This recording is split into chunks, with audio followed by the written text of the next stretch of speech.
أحمده ونصلي على رسوله الكريم. أما بعد، فأعوذ بالله السميع العليم من الشيطان الرجيم من همزه ونفسه ونفثه. بسم الله الرحمن الرحيم. تحيتهم يوم يلقونه سلام وأعد لهم أجرا كريما. وقال النبي صلى الله عليه وسلم: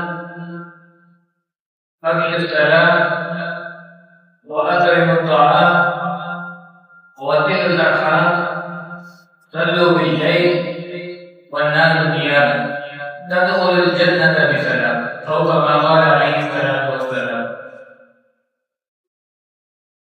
میرے انتہائی بزرگوں نوجوانوں، میں آپ کے سامنے صرف ایک آیت اور ایک حدیث کو ترجمہ رکھوں گا.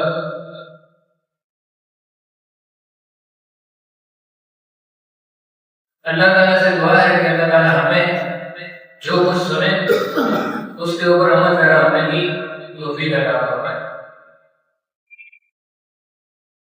اللہ تعالیٰ نے قرآن مجید میں ارشاد فرمایا: تحیتہم یوم یلقونہ سلام، کہ جب جنتی جنت میں داخل ہو جائیں گے تو آپس میں ایک دوسرے کو وہاں پر بھی سلام کا تحفہ دیں گے.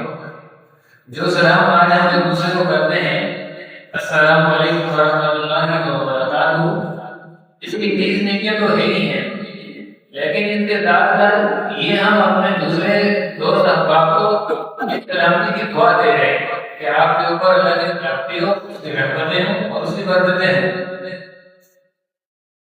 تو اسی سلام کے بارے میں نبی کریم صلی اللہ علیہ وسلم نے ہمیں ارشاد فرمایا کہ افشوا السلام بینکم، کہ اس سلام کو اپنے درمیان عام کر دو.